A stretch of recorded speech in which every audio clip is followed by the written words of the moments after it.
What's going on, Jerome? So TJ Hockenson is one of the pillars of the Minnesota Fighting Vikings offense. He with Jordan Addison, of course, Justin freaking Jefferson. The triumvirate of weapons for J.J. McCarthy eventually, maybe Sam Darnold this year. And also, he is the best number 87 tight end in the National Football League. I'm not saying, I'm just saying. But of course, Dirty Kerby Joseph took Hockenson away from us towards the end of last year. Torn ACL, torn MCL, and everything was just not good. And Dirty Kerby has a type. That's all, man. And Hockenson was on his way to a massive career season last year. Easily would have had a 100 and 1,000 season, and he remains one of the best tight ends in the game. But he's working his way back, and it's something that's good to see. So he's been working in Nashville, Tennessee, with Josh Cuthbert, who's a alpha strength and conditioning trainer, and he posted a little bit of progress there. Although work on mobility work, work on lateral stuff, which is very important for ACLs. But it kind of looks like he's doing the icky shuffle. You know what I mean? No. But either way, it's good to see. Like, even in July and even with training camp coming up, it's likely that Hockenson, precautionarily wise, is going to start off on the PUP list for training camp, which is fine because you can't get on the regular season PUP list without being on the training camp preseason PUP list, and you can come off of it anytime during training camp preseason.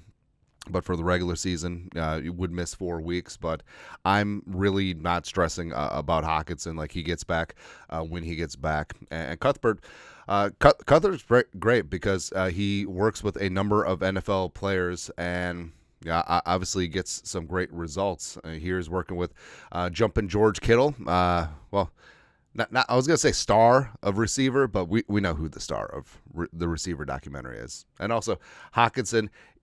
I love that Hockenson is working just to become half the player that TJ Hockenson is. Hockenson, the greatest Hawkeyes tight end in history, but no big deal. Also, you look on the walls, so all the jerseys, obviously guys that Cuthbert works with, but we need to update the Hockenson. So he's got the Lions, Hockenson there, but also it's cool to see Harrison Smith, who is a Tennessee native, up there on the wall too. So that's awesome. Love to see it. And in terms of Hockenson, so again, for the 17,000th time, one of the things I respect about Kevin O'Connell is that they don't rush players back from injury. And you see this a lot with teams where, if it's a Super Bowl or a key playoff game or a win-and-go-home situation in the regular season, yes, I fully understand it. But too many teams bring players back, especially from injuries like this, at like 80%. Right, and they're just like, well, we'll just have a small package of plays for them. No, like Hockenson, when he's back, he will be at 100%, and he'll have 100% of his responsibilities, which is good. But Oliver, great blocking tight end. I think he's underrated as a receiver, but we'll see if they want to use him in that role.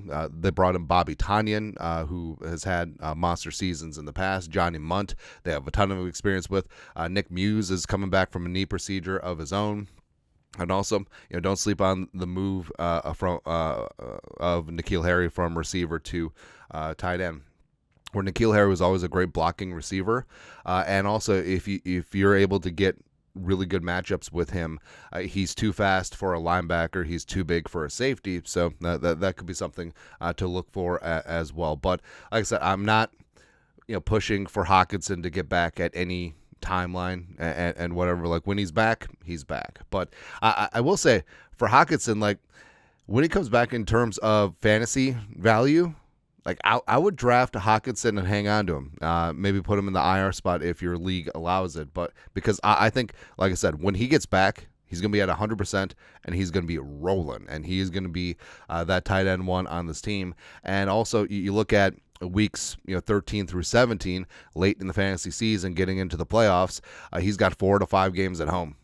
So could be good to go there. But either way, your thoughts are thoughts. TJ Hockenson putting in that work, looking to get back in the saddle, coming off of ACL and MCL surgeries. Let us know your thoughts and our thoughts in the comment section below. Subscribe for daily Vikings takes. Want to support the work? Put a little something in the Venmo. But until next time, Skol, production value.